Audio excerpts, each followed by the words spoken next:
Hi investment traders, welcome back to the channel. आज है 17 दिसंबर 2024। अगर आप हमारे चैनल के साथ जुड़े हुए हैं तो I am sure you had a wonderful day.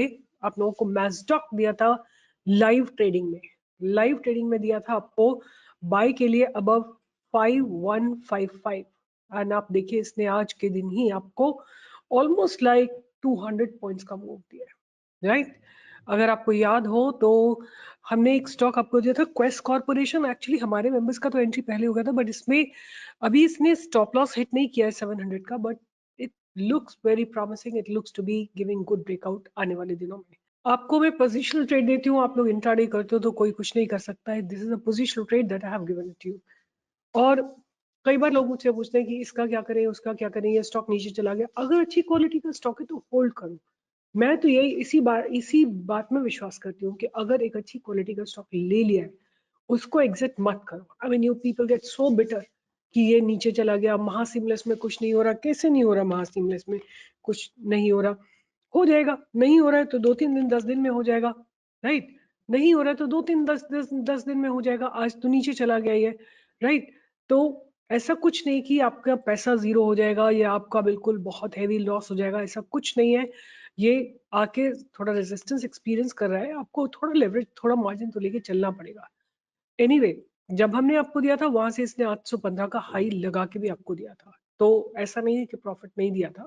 But अगर बुक नहीं किया है तो यू कैन स्टिल होल्ड। पहले हम कहीं चलने से पहले ना आज बात करेंगे मार्केट में एग्जैक्टली क्या हुआ। भूलिएगा नहीं, अगर आपने पैसे बनाए हैं चाहे मैस्टॉक में। अगर आपको याद हो, मैंने एक स्टॉक दिया था फेयरकैम। अगर आप लोग लाइव ट्रेडिंग में जुड़े थे हमारे साथ तो मैंने फेयरकैम ऑर्गेनिक बोला था। मैंने बोला था कि 1140 के ऊपर आप बाय कर सकते हो और आपको शॉर्ट 50 पॉइंट्स मिलेंगे, क्योंकि इसका अपर सर्किट था 1193। थोड़े समय में ही आफ्टर हमारा 1130 it just went horizontal and hit the upper circuit very soon. तो this was a sure short trade. I have told you कि ये ट्रेड बहुत अच्छा लग रहा है। उसके अलावा आपको अगर याद होगा तो मैंने EIEL आपको लाइव मार्केट में दिया था, Enviro Infra, and we said 355। अगर आप चैनल पे जाके देखेंगे ना आपको दिखेगा कि हमने इसमें बाइंग आपको दी थी। So here it is today. I have given that Kynes will give a breakout and that also gave about 20-30 points. उसके बाद आपको GMR एयरपोर्ट दिया था, CSB बैंक ने ब्रेकआउट नहीं दिया। Edelweiss दिया था 135 पे, आपको Edelweiss दिया था। एक बार Edelweiss में भी देख लेते हैं कि क्या हुआ। 135 पे बाय दिया था आपको इसने, सीधा 139.78 का हाई लगा के दिया है। उसके बाद आपको स्टॉक दिया था Gujarat gas which didn't give a breakout. Anant Raj दिया था जिसने आपको 10-12 पॉइंट्स दिए थे। उसके बाद जेंसार टेक्नोलॉजीज दिया था। एक बार जेंसार को भी देख लेते हैं कि कहाँ पे क्या इसने किया है। जेंसार टेक्नोलॉजीज, और जहां से हमने आपको बाय दिया था 830 के ऊपर, वहां से इसने जाके आपको एक 838 का हाई लगाया था, बट उसके बाद फिर नीचे आ गया है, which I think shouldn't be a much cause of concern because ये स्टॉक ऊपर चलने के लिए अच्छे से तैयार है। फिर मैंने आपको बीच में कहीं बोला था कि Enviro stock is again getting ready for a fresh breakout. Enviro Infra, I said fresh breakout above 356, और ये स्टॉक ऑलमोस्ट जाके अपने अपर सर्किट में लॉक हो गया था। Enviro EIEL ये जाके अपने अपर सर्किट में भी लॉक हुआ for a fraction of a second. देखिए आपने यहाँ पे हमने बाय दिया था और इसने आपको पूरा का पूरा 35 पॉइंट्स का मूव दिया है। Beautiful trade this was, and if you have made money किसी भी स्टॉक में तो थम्स अप दीजिए, लाइक करिए, शेयर करिए, सब्सक्राइब करिए। और एक आधा स्टॉक अगर किसी में स्टॉप लॉस हिट हुआ है तो I hope you have honoured it and you are out of it. चलो अब बात करते हैं कि what exactly is happening in the market. तो सबसे पहले इंफ्रास्ट्रक्चर नेगेटिव है, PSU बैंक नेगेटिव है, मेटल इंडेक्स नेगेटिव है, इनफैक्ट सारे ही नेगेटिव है। आज हर चीज आप देखो, फिन निफ्टी ने जबरदस्त नेगेटिव कैंडल बनाई है, open equal to high candle बना के, और फिर नीचे आई है। और 1 2 3 4 5 6 7 8 9 10 दिन, मतलब 2 हफ्ते की अनसर्टेनिटी को डिमोलिश किया है। CPSC again a negative candle, मतलब सब जगह आपको नेगेटिव कैंडल ही दिखाई देगी। इवन बैंक निफ्टी ने डबल टॉप लगाया ऑलमोस्ट, और आज ये जो कैंडल्स का लो था उसको ब्रेक करा है और थोड़ी नेगेटिव क्लोजिंग ही दी है। और जहां तक बात है निफ्टी की, तो निफ्टी ने सबसे पहली बात तो एक गैप डाउन ओपनिंग दी है। आपको जो नोटिस करनी है ना, वो ये बात नोटिस करनी है कि आज के दिन सबसे पहले ये गैप डाउन ओपन हुआ। फिर थोड़ा ऊपर जाने की कोशिश करने के बाद अब फिर ये अच्छे खासे तरीके से नीचे गिरा है, ऑलमोस्ट लाइक 360 पॉइंट्स का डाउनवर्ड मूव इसने दिया है निफ्टी ने। तो this is basically a bit in negative stance as of now, but let's wait and watch. Market पूरा नेगेटिव लग रहा है, कहीं पे भी मार्केट में कोई अच्छी अपॉर्चुनिटी नहीं दिख रही। बट मेरे एक काम और करते हैं कि क्विकली देख लेते हैं कि what is happening in Nifty and bank Nifty, right. उनके ऑप्शंस में क्या हो रहा है, निफ्टी के ऑप्शंस को देख लेते हैं एटलीस्ट वीकली ऑप्शंस में, तो हमको थोड़ा बहुत आइडिया लग जाएगा। So here is the Nifty's option chain, और एक बार कोशिश करते हैं इसको एनालाइज करने की। तो what I am gonna do, I will take about 5 rows above 1 2 3 4 5, यहाँ तक हम लेते हैं। आप देखिए हेवी कॉल राइटिंग है, बहुत हेवी कॉल राइटिंग है, तो मार्केट ऊपर तो नहीं जा रहा है। तो अगर हम कर्सिव ग्लांस से देखते हैं, मतलब हम बहुत ज्यादा डीप नहीं जाते हैं, तो 1 2 3 4 5 यहाँ तक आप देखिए out of the money put option है, और ये out of the money call option है। ये अनवाइंड हो रहा है, ये अनवाइंड हो रहा है, दैट मीन्स कलेक्टिवली ये अनवाइंड हो गया। तो केवल केवल 10-12 हजार पुट ऑप्शंस राइट हुए। यहाँ देखिए अब 2.5 लाख, 1.41 लाख, 3 लाख, 1.29 लाख, 2.46 लाख, मतलब अबाउट 5 6 7 8 9 10 11 लाख के करीब कॉन्ट्रैक्ट्स आज ही लिखे गए हैं out of the money, right. Out of the money वो प्रीमियम्स होते हैं जो कि ऑलमोस्ट जीरो ही हो जाते हैं। तो 11 lakhs contract have been written, और whereas the put side में सपोर्ट को विड्रॉ किया गया, खींच लिया गया। तो there is a good probability that the market may will today definitely it went down, हो सकता है कल भी थोड़ा नेगेटिव इन्फ्लुएंस दिखाई दे, बिकॉज टिल थर्सडे ये सारे ऑप्शंस जो है जीरो हो जाएंगे। अच्छे खासे इनके आज देखिए ना कितने बढ़िया बढ़िया प्रीमियम्स थे, सब घट के 204 से 61.75 पे आ गया, 226 कम होके 75.95 पे आ गया, 248 कम होके 92 पे आ गया। तो लगातार मतलब बहुत अच्छे पैसे बने ऑप्शन सेलिंग में। तो एनीवे क्योंकि हम हमेशा बुलिश होते हैं, हमारा स्टांस भी हमेशा बुलिश ही रहेगा। I have come up with 2 stocks, और दोनों स्टॉक्स मुझे अच्छे लग रहे हैं। मैं आपको एक एक करके आपको दोनों को दिखा देती हूँ। सबसे पहले जो है मैं आपके लिए स्टडी करूंगी उनके फंडामेंटल्स। सबसे पहली कंपनी है action construction, right. Action construction है पहली कंपनी जिसके बारे में हम बात करेंगे। 17,310 करोड़ की कंपनी है, P is about 47.3, ROC is about 42.3 and RO is about 30.6। अब क्या रियली कंपनी करती है, तो action construction equipment limited is engaged in the business of manufacturing and marketing of hydraulic mobiles, crane, mobile tower cranes, material handling equipments like forklifts, road construction equipment like backhoe loaders, compactors, motor grades, and agricultural equipment like tractors, harvesters, rotavators। ये है इनके different different instrument. अगर हम इनके portfolio की बात करें तो उनके पास क्रेन्स है, डिफरेंट काइंड्स ऑफ क्रेन्स है, कंस्ट्रक्शन इक्विपमेंट है, मटेरियल हैंडलिंग करते हैं ये लोग, और एग्रीकल्चर इक्विपमेंट है, राइट। उसके बाद अगर मार्केट शेयर की बात करें तो इनके पास मार्केट का 63% शेयर है इन दिस सेगमेंट। क्रेन से इनका 70%, जितनी भी आप क्रेन्स देखते हैं ना, जिससे कुछ भी मटेरियल एक जगह से दूसरी जगह लाइक अपलोड करके डिलीवर किया जाता है, या कहीं रोड साइड पे आप देखते हैं, वो ज्यादातर एक्शन कंस्ट्रक्शन की है। रेवेन्यू ब्रेकअप की देखें तो क्रेन से इनका आता है 70%, एग्रीकल्चरल इक्विपमेंट से 10%, कंस्ट्रक्शन इक्विपमेंट से 14%, और मटेरियल हैंडलिंग इक्विपमेंट से 6% आता है। और अगर इनके क्लाइंट्स की बात करें तो L and T, Tata, Ashoka Buildcon, Aditya Birla, ACC, Dabur, Novartis, HP, BHEL, Coal India, RITES, Indian Oil, BML etcetera. अब इनके पास जो बात करते हैं वो ये कि इनके पास घाना से एक ऑर्डर आया हुआ है 25 मिलियन यूएस डॉलर्स का, राइट। 1 मिलियन होता है रफली अबाउट 8 करोड़, तो ये आप लगा सकते हैं कि करीब 20 करोड़ का ऑर्डर इनके पास है, नहीं 200 करोड़ का ऑर्डर इनके पास है, राइट। तो ये हो गई इस कंपनी की स्पेसिफिकेशन। थोड़ा और आगे चल के देखते हैं कि what exactly is happening. Sales को देखेंगे तो पिछले 3 सालों में इनकी सेल डबल से भी ज्यादा हो गई है, और ऑपरेटिंग प्रॉफिट्स की बात करें तो 3 टाइम्स हो गए। सेल्स डबल हुई है, ऑपरेटिंग प्रॉफिट्स 3 टाइम हुए।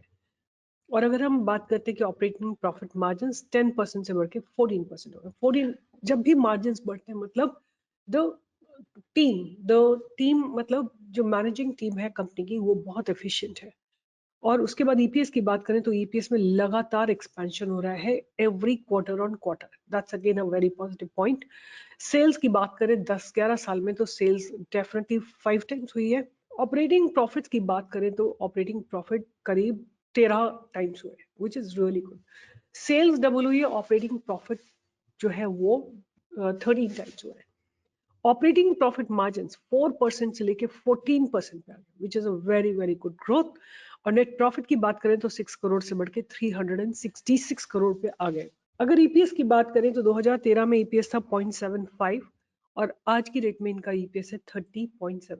मतलब अगर हम लास्ट कुछ क्वार्टर्स की ही बात करें तो 14, 27, 30 ये इनके ईपीएस है। रिजर्व्स की बात करें तो रिजर्व्स देखो आप लगातार ग्रो कर रहे हैं। मार्च 23, मार्च 24 एंड सितंबर 24 इस क्वार्टर से नेक्स्ट क्वार्टर आने में भी इनके रिजर्व्स ग्रो करे हैं। बोरोइंग्स की बात करें तो वो भी थोड़ा सा ऊपर गई है। और अगर हम बात करते हैं कि इनके cash from operating activity, they do have good cash from operating activity, profits are good. और अगर हम बात करते हैं नेट कैश फ्लो की, they are generating net cash flow. And debtor days की बात करें तो 67 से कट के 21 पे आ गए। और आरएससी की बात करें, आरओसी की, तो 5% से बढ़ के 42% पे आ गए, रिटर्न ऑन कैपिटल एम्प्लॉयड। और अगर प्रोमोटर्स की होल्डिंग की बात करें तो थोड़ा सा डिक्लाइन हुआ है, but whereas the FIS holding has gone up little bit and DIIs holding थोड़ा सा नीचे आई है, पब्लिक की होल्डिंग ऑलमोस्ट कांस्टेंट है।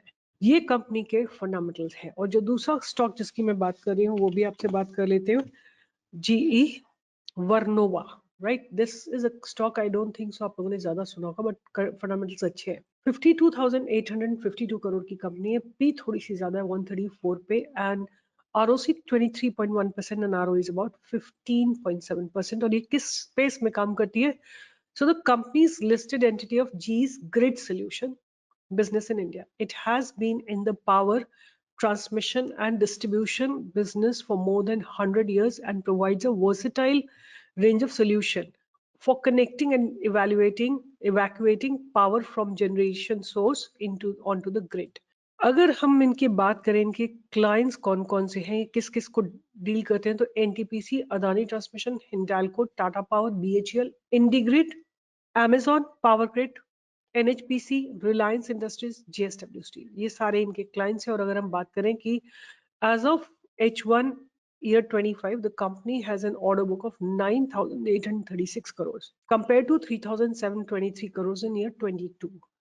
And it booked orders worth 5,711 crores in H1 of year 25, with exports account for 47%, right?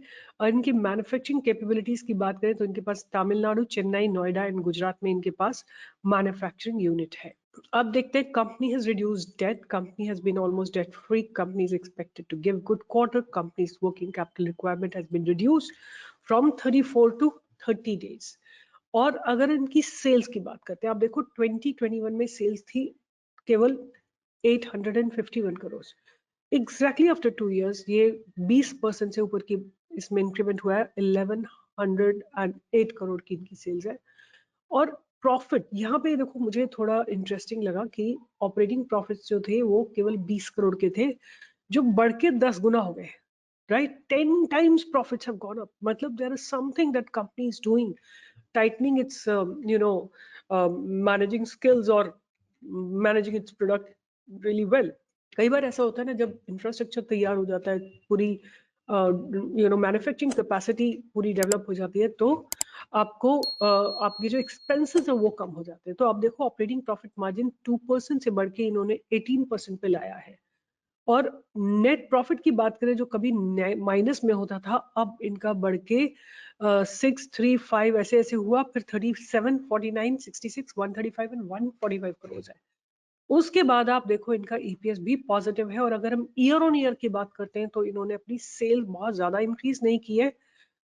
पहले 2013 में थी 3,152 crore, but आपको क्या देखना है कि उस समय इनके प्रॉफिट्स थे 262 करोड़ और आज की डेट में है 594 करोड़, ऑलमोस्ट डबल हो गए। सेल्स में ज्यादा इंक्रीमेंट नहीं है, बट प्रॉफिट्स डबल हो गए। और ऑपरेटिंग प्रॉफिट मार्जिन की बात करें तो 8% से बढ़ के 16% पे आ गए। और नेट प्रॉफिट की बात करें तो 84 करोड़ से बढ़ के 395 करोड़ पे आ गए। और ईपीएस नेगेटिव 2 साल नेगेटिव जाने के बाद ईपीएस पॉजिटिव हुआ और अब ईपीएस लास्ट ईयर से इट इज ऑलमोस्ट डबल ना, लास्ट 6 मंथ्स में ये डबल भी हो गया है। अब हम बात करते हैं इनके रिजर्व्स की। तो आप देख सकते हो रिजर्व्स लगातार ग्रो कर रहे हैं। बोरोइंग्स में कितना जबरदस्त डिक्लाइन हुआ है। एंड अगर हम बात करते हैं cash from operating activity, they are generating good cash from operating activity and there are good profits. और अगर हम बात करते हैं नेट कैश फ्लो, तो at this point of time they have positive net cash flow. Debtor days की बात करें तो वो 200 से या 186 से घट के ये अब 166 पे आ गए। और आरओसी की बात करें तो -9%, 8% से बढ़ के 23% पे आ गई है। और अगर हम बात करते हैं कि प्रोमोटर्स होल्डिंग, तो प्रोमोटर्स ने अपनी होल्डिंग को रीसेंट क्वार्टर में थोड़ा डिक्लाइन किया है। अगर ये डिक्रीज हुआ है तो कहाँ गई है होल्डिंग? वो गई है डीआईएस के पास। अगर यहाँ पे करीब 15% डिक्लाइन हुआ है तो 15% यहाँ पे इंक्रीज हुआ है। तो डीआईएस मतलब India's in investors, institutional investors have added this stock in the portfolio। और डीआईएस ने अपनी होल्डिंग को 2% से बढ़ा के 6.82% किया है। और पब्लिक की होल्डिंग तो बहुत नॉमिनल सी है। एक बार देखते हैं कौन कौन सी म्यूचुअल फंड्स ने अपने आप इसमें इन्वेस्ट किया है। तो आप देख सकते हैं रीसेंट क्वार्टर में एसबीआई स्मॉल कैप फंड ने पोजीशन ऐड करी है। निप्पॉन लाइफ इंडिया ट्रस्टी, इन्होंने अपनी पोजीशन को ऐड किया है। एचएसबीसी वैल्यू फंड ने, तो काफी सारे फंड हाउसेस ने अपनी पोजीशन को यहाँ पे इंक्रीज किया है। अगर हम देखें डीआईएस में किस किस ने किया है, तो DIIs I don't think so there is much detail given here, but FIIs ने डेफिनेटली अपनी पोजीशन को इंक्रीज किया। अब चल के इनके प्राइस को भी स्टडी कर लेते हैं। और अगर आपने कल का याद है, कल का ट्रेड याद है आपको, ABDL, Allied Blend and Distills, look at the breakout, look at the breakout, right?